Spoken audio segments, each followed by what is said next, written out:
Hello दोस्तों, आपने coronary angiography की और वो पूरी तरह से नॉर्मल आया, तो क्या इसका मतलब ये है कि आप पूरी तरह से सेफ हो और हार्ट अटैक होने का बिल्कुल चांस नहीं है? आज जानने का प्रयास करेंगे कि क्या नॉर्मल एंजियोग्राफी वाले व्यक्ति को हार्ट अटैक आ सकता है और कौन कौन सी ऐसी कंडीशन है जिसमें ये एक्चुअल होता है और क्यों, इसके बारे में भी जानना समझना जरूरी है, क्योंकि अपने आप में एक सिग्निफिकेंट रिस्क फैक्टर हो सकता है। जहां नॉर्मल एंजियोग्राफी देख के आप निश्चिंत हो जाते हैं, आपको लगता है कि कोई प्रॉब्लम नहीं आने वाली, एंजियोग्राफी नॉर्मल है तो अब सब कुछ ठीक है, लेकिन ये साइलेंटली होने वाली डैमेजेस नॉर्मल एंजियोग्राफी होने के बावजूद भी हो सकती हैं और आपको परेशान कर सकती हैं।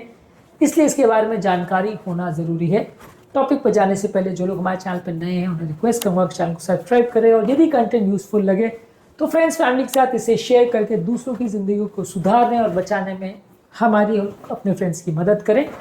टॉपिक के दौरान कुछ इंटरेस्टिंग साइंटिफिक फैक्ट्स, कुछ प्रैक्टिकल यूटिलिटी बातें, कुछ साइंटिफिक स्टडीज के बारे में बताऊंगा जो आपको ज्ञान भी देंगे और हैरान भी करेंगे। और टॉपिक के दौरान हमारे पर्सनल एक्सपीरियंस, हमारी ओपीडी की कुछ स्टोरीज और हमारा फाइनल वर्डिक्ट भी आपको बताऊंगा, हमारा ओपिनियन भी आपको बताऊंगा, इसलिए बने रहे हमारे साथ एंड तक। चलिए शुरू करते हैं। क्या आपको लगता है कि किसी व्यक्ति का नॉर्मल एंजियोग्राफी हो तो उसको हार्ट अटैक का रिस्क 0 है? कमेंट सेक्शन में लिख कर हमें बताएं। कई बार ऐसा होता है कि नॉर्मल एंजियोग्राफी होने के बावजूद भी हार्ट अटैक हो सकता है और इस ग्रुप को मिनोका बोलते हैं, myocardial infarction in non obstructive coronary arteries. ये पेशेंट्स में कार्डियक एंजाइम्स पॉजिटिव होते हैं, ये पेशेंट में हार्ट डैमेज भी हुआ होता है कुछ हद तक, लेकिन एंजियोग्राफी जब आप करते हैं तो इसमें कई बार नहीं दिखाई देता है। इस तरह के पेशेंट में जब आप एंजियोग्राफी पिक्चर करते हैं तो आपको कोई सिग्निफिकेंट ब्लॉकेज नहीं दिखाई देता है। पर कई बार जब आप इंटरनल वैस्कुलर इमेजिंग करते हैं, जैसे ओसीटी यानी ऑप्टिकल कोहेरेंस टोमोग्राफी या इंट्रावैस्कुलर अल्ट्रासाउंड यानी आईवीएस से आप स्टडीज करते हैं, तो वहाँ पे कई छोटे छोटे प्लाक्स या कचरा ऐसा दिखाई देता है। जहाँ एंजियोग्राफी आप करते हो तो आपको सिंपल एंजियो से कुछ भी नहीं दिखता, ये लगभग नॉर्मल जैसा दिखता है, लेकिन वहाँ पे इनर लाइनिंग में कुछ डैमेजेस दिखते हैं जो कि बड़े इमेजिंग एनालिसिस से पता चलता है। और ऑब्वियसली बड़े इमेजिंग एनालिसिस एंजियोग्राफी से कई गुना ज़्यादा महंगे होते हैं, इसलिए इसको हर बार नहीं किया जाता, लेकिन इनके बारे में जानना और समझना ज़रूरी है। कई बार नलियों पे छोटा क्लॉट या थ्रोम्बस बन सकता है, जो कि एक नॉर्मल एंजियोग्राफी वाले व्यक्ति में भी कई बार हो सकता है। और कई बार ये थ्रोम्बस बनता है लेकिन पूरी तरह से बाद में नॉर्मल हो जाता है, नलियाँ पूरी तरह से खुल जाती है और जब आप एंजियो करते हो तो आपको कुछ ना मिले, वैसा भी होता है। इस तरह के केसेस को रीकैनलाइज वेसल बोलते हैं, जहाँ पे नली में क्लॉट तो बना था लेकिन बॉडी के इंटरनल क्लीनिंग मैकेनिज्म की वजह से या दवाइयों की वजह से क्लॉट खुल गया और नली में फ्लो चालू हो गया, तो ऐसे लोगों को भी एंजियोग्राफी नॉर्मल आ सकती है। इसके अलावा एक प्रॉब्लम होता है जिसे स्पॉन्टेनियस कोरोनरी आर्टरी डिसेक्शन बोलते हैं। इसमें नली नॉर्मल दिखाई दे वैसा हो सकता है, लेकिन जब अटैक आता है तो नली में अपने आप क्रैक डेवलप हो जाता है, जिसे डिसेक्शन बोलते हैं। इसका बेसिकली मतलब है कि नली की इनर लाइनिंग अपने आप एक तरह से फट जाती है, जिसमें क्लॉट बनता है और हार्ट अटैक आ सकता है। इस तरह के पेशेंट को एक बार अटैक आ जाए तो बाद में नॉर्मल यूजली नहीं दिखती है नली, लेकिन अटैक से पहले इस तरह के पेशेंट को नली नॉर्मल दिख सकती है। एक और काफ़ी इंपॉर्टेंट कारण है कि नलियों में कई बार वैसोस्पाज्म होता है, जो कि बड़ी नलियाँ और छोटी नलियाँ दोनों में हो सकता है। ये नलियाँ आपको पूरी तरह से बाहर से नॉर्मल दिखेगी नलियाँ, लेकिन कभी कभार सडनली चिपक जाती है, चौटी हो जाती है या आपस में वो सकड़ी हो जाती है और उस व्यक्ति को अटैक उत्पन्न कर देती है और बाद में ये अपने आप ठीक हो जाती है। जब आप एंजियो करते हो तो आपको कुछ भी नहीं मिलता, लेकिन ये नलियाँ बार बार स्पाज्म में भी जा सकती है। इसको प्रिंजमेटल एंजाइना या कोरोनरी वैसोस्पाज्म बोलते हैं और ये बड़ी और छोटी नलियाँ दोनों में हो सकता है। इस वैसोस्पाज्म के ऊपर कचरा बन के पूरा full blown massive heart attack भी लेके आ सकता है और इसमें एंजियो में कुछ ना मिले, ऐसा हो सकता है।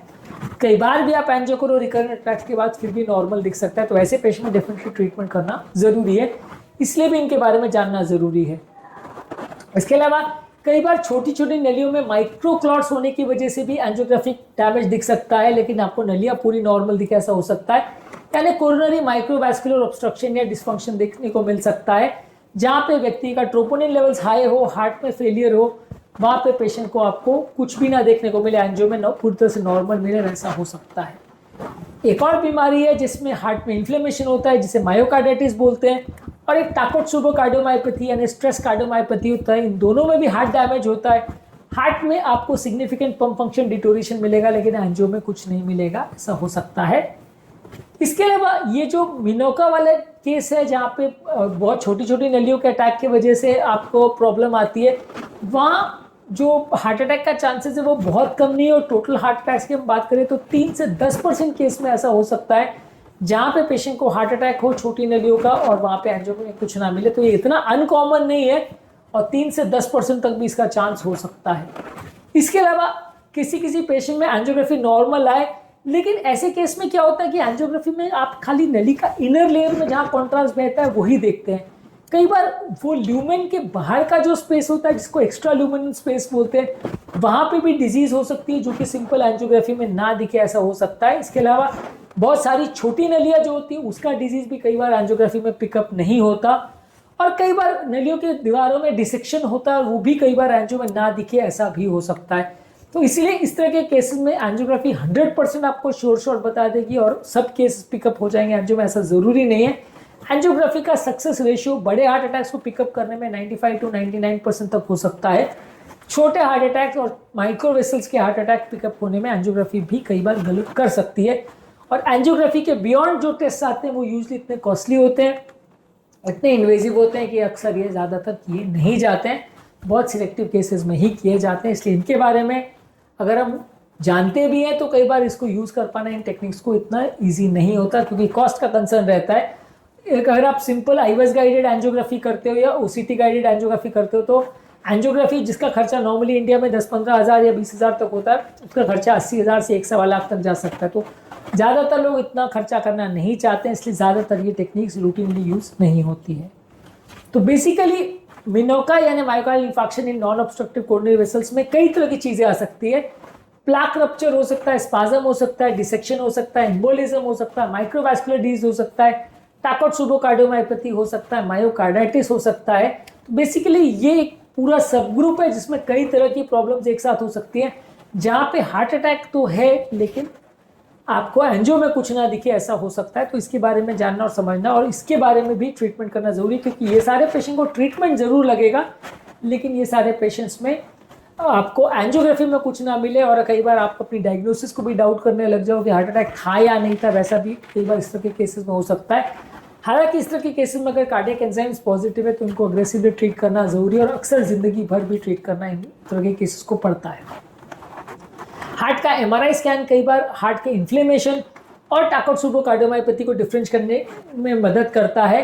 कुछ स्पेसिफिक टेस्ट प्रिंजमेटल एंजाइना के लिए भी आते हैं, ज़्यादातर यूज़ नहीं होते हैं, लेकिन हाँ इस तरह के केसेस में भी कुछ टेस्ट आते हैं जो आपको बताने में मदद कर सकते हैं कि प्रिंजमेटल एंजाइना या आपका वैसोस्पास्टिक एंजाइना तो नहीं है। पर ओवरऑल ये सारी चीज़ों के बारे में समझना और इसके बारे में जानना और प्रॉपरली इनको ट्रीट करना ज़रूरी है। इस तरह के केसेस को यदि आप गलत रिपोर्ट मानकर इग्नोर कर देते हैं तो आपको लॉन्ग टर्म प्रॉब्लम्स आने का चांस बढ़ जाता है। आज के टॉपिक में हमने बात करी क्या किसी व्यक्ति को जिसको हार्ट अटैक आता है उसको एंजियो नॉर्मल आ सकता है और कौन कौन सी कंडीशन में ऐसा आ सकता है। उम्मीद करूंगा कि आज के टॉपिक में कुछ नई बातें जानने को मिली होगी और यदि ये कंटेंट यूजफुल लगता है तो फ्रेंड्स फैमिली के साथ इस कंटेंट को शेयर करके उनकी ज़िंदगी को बचाने और सुधारने में मदद करें। टॉपिक एंड करने से पहले जो लोग हमारे चैनल पर नए हैं उन्हें रिक्वेस्ट करूँगा कि चैनल को सब्सक्राइब करें। हमारे चैनल पर किए हुए कमेंट्स हमें जानने में मदद करते हैं कि आपको हमारा कंटेंट कैसा लग रहा है, प्लस हमारे लिए मोटिवेशन और इंस्पिरेशन का भी काम करते हैं। इसलिए वीडियोस को देखते रहिए, शेयर करते रहिए और हेल्थ के सफर में हमारे साथ आगे बढ़ते रहिए।